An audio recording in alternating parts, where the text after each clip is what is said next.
प्यारे दोस्तों, आज हम आपके सामने डिस्कस करने जा रहे हैं लेखांकन की विभिन्न शाखाओं के बारे में।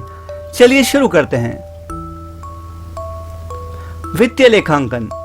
वित्तीय लेखांकन का मुख्य उद्देश्य वित्तीय सूचनाओं को पहचानना, मापना, लिखना और संवहन करना है और साथ ही व्यापारिक सौदों को लेखा पुस्तकों में इस प्रकार से दर्ज करना है जिससे कि एक निश्चित अवधि के लिए व्यवसाय के संचालन संबंधी परिणाम ज्ञात किए जा सकें तथा एक निश्चित तिथि को आर्थिक स्थिति का पता लगाया जा सके।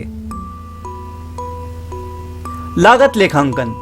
लागत लेखांकन लागतों के लेखे करने की एक ऐसी प्रक्रिया है जो आय और व्यय अथवा उन आधारों के जिन पर आय तथा व्यय का परिकलन किया जाता है के अभिलेखन से आरंभ होती है तथा सांख्यिकीय समंकों के तैयार होने के साथ ही समाप्त हो जाती है।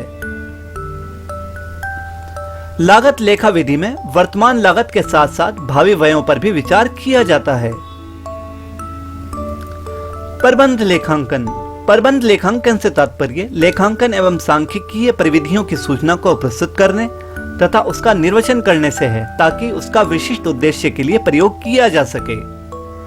यह सूचना प्रबंधकों को अधिकतम कुशलता लाने तथा भविष्य की योजना पर विचार करने और उन्हें प्रतिपादित करने एवं समन्वित करने के पश्चात उनके निष्पादन को मापने के कार्य में सहायता प्रदान करने के लिए अभिकल्पित की जाती है। Chartered institute of management accountants के अनुसार प्रबंध लेखांकन प्रबंध द्वारा किसी निकाय के भीतर योजना बनाने, आकलन करने तथा नियंत्रण करने के लिए इस्तेमाल की जाने वाली जानकारी की पहचान, माप, संचय, विश्लेषण, तैयारी, व्याख्या और संचार की प्रक्रिया तथा अपने संसाधनों के उचित उपयोग और जवाबदेही को सुनिश्चित करना है। मानव संसाधन लेखांकन। अगर हमें किसी उपक्रम की स्थिरता, विकास और लाभदायकता सुनिश्चित करनी हो तो उसकी मानव संपत्ति से अधिक महत्वपूर्ण अन्य कोई संपत्ति नहीं है।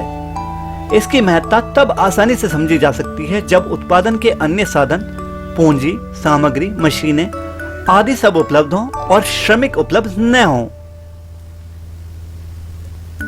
इतना होते हुए भी इस महत्वपूर्ण संपत्ति का लेखांकन एवं मूल्यांकन आर्थिक चिट्ठे में किसी भी प्रकार परिलक्षित नहीं होता है। परिणाम स्वरूप दो फर्मों के आर्थिक परिणाम की केवल विनियोजित पूंजी पर प्रत्यय आदि के आधार पर तुलना अपूर्ण एवं कभी कभी तो भ्रामक होती है।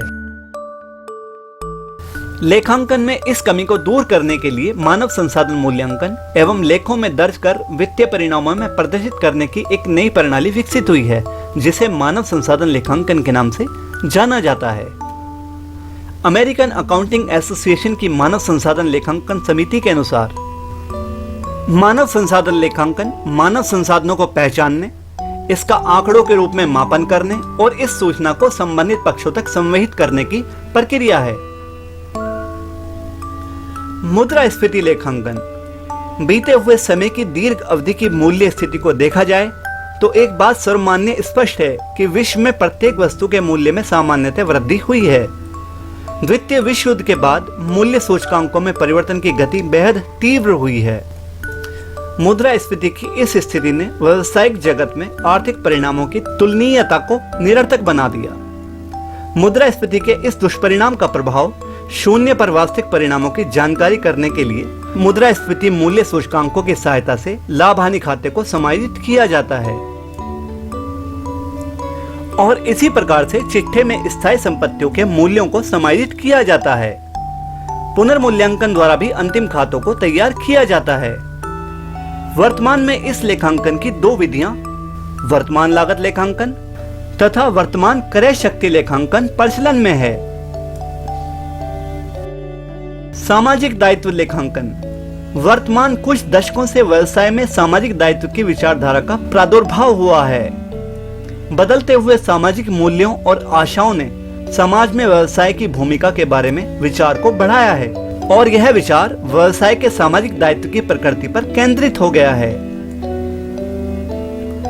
यह माना जाने लगा है कि इस उत्तरदायित्व को लेखांकन के एक रूप सामाजिक दायित्व लेखांकन द्वारा पूरा किया जा सकता है।